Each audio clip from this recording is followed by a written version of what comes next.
Hey guys, this is Nancy at Paper Moon Tarot, and I wanted to do, excuse me, a VR to Anna at Astral Lady Tarot about being a Cliche tarot reader. And I hesitated about this one for a while because most of what she listed are not me. So I didn't see that I fit in being a Cliche tarot reader. So I didn't think this would be a very interesting video to do. But I thought about it, and I thought, you know, I've been listening to other people's VRs, and it's kind of fascinating to hear people's different takes on things. So I'm going to start out with the things that I am not. I don't drink tea unless I have a cold, in which case clear hot liquid helps. But I am not attracted to tea in any way, shape, or form. Coffee, wine, these are the two beverages.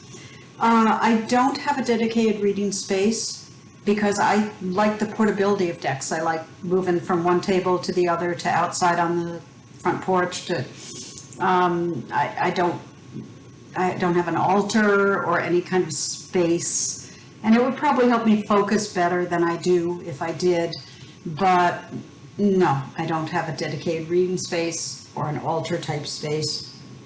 Crystals, no.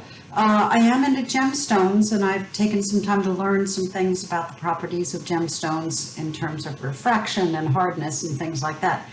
Crystals are pretty. I don't collect them, and I kind of think if you believe an amethyst, holding an amethyst brings you clarity, then it will. But I don't think the amethyst has any particular power to do that.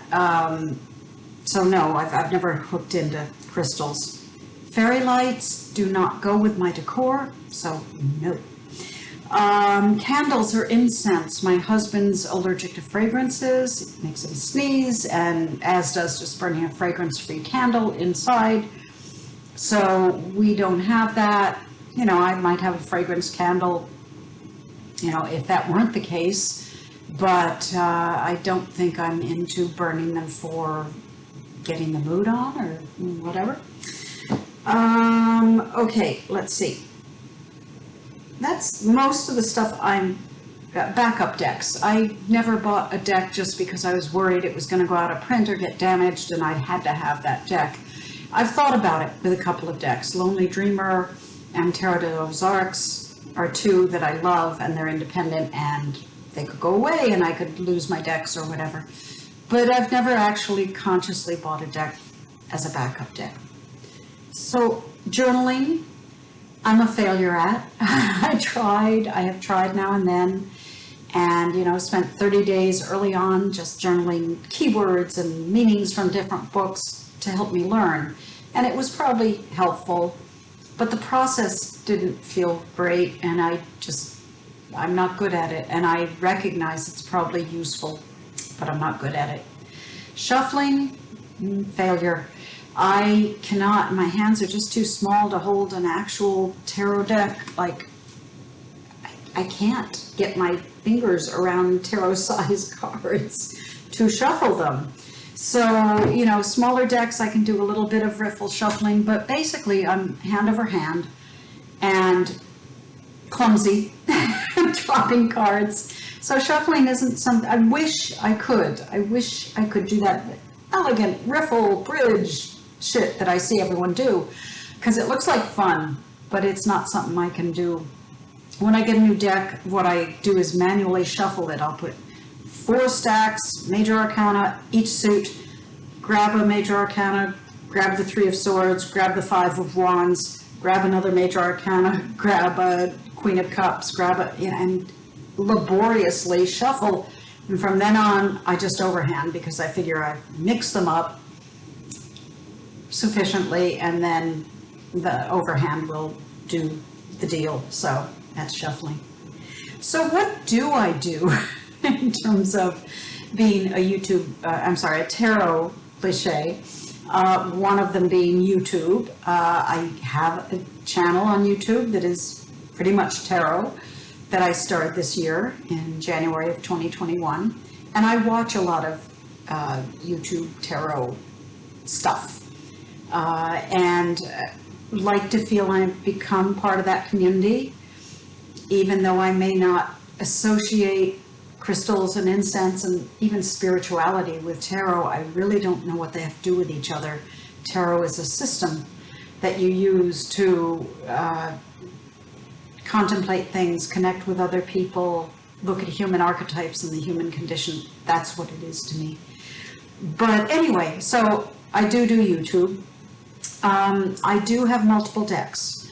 There are 4 of them. The Rain Coast Tarot, I got the I'm sorry, I can't talk today, the travel edition, because it was a little less expensive and I wanted to see if I liked it, and I did. And when it came out with a borderless edition, I got that because I could see all the images better, because it's a very detailed deck. So that's one.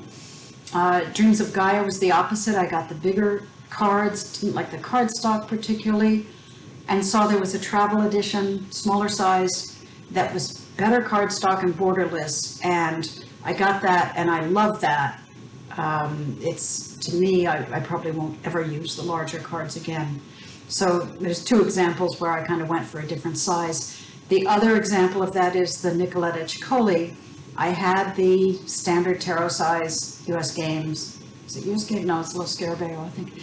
Anyway, I had the standard size deck and really liked it, but when I was just learning, it was a little obscure. The images, I really had to work to figure out the meanings, but I love the art. So later on, when I knew the tarot a bit better, and I saw a little mini size, which is, I have it here, it's just adorable.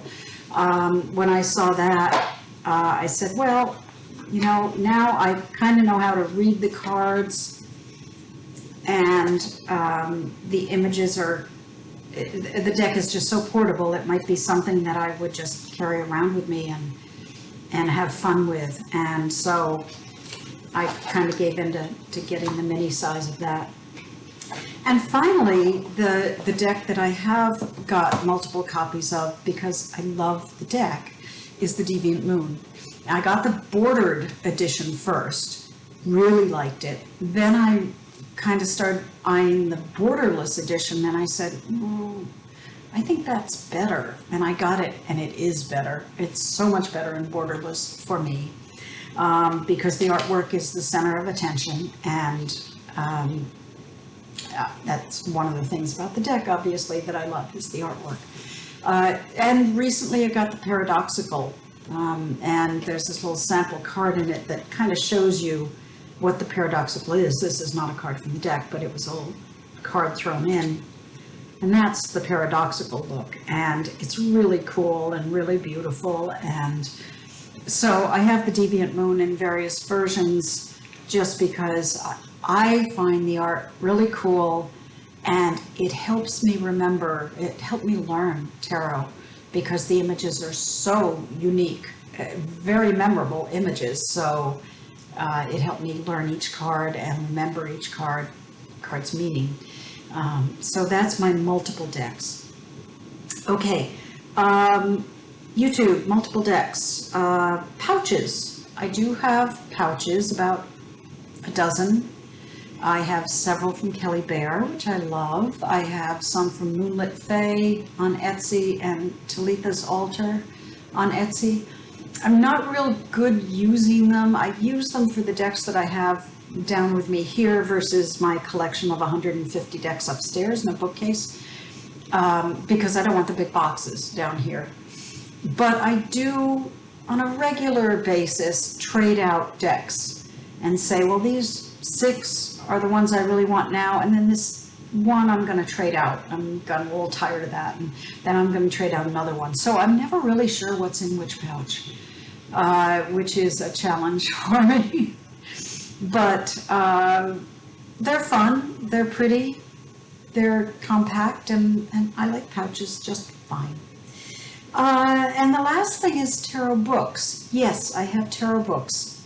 Again, maybe 10, 12.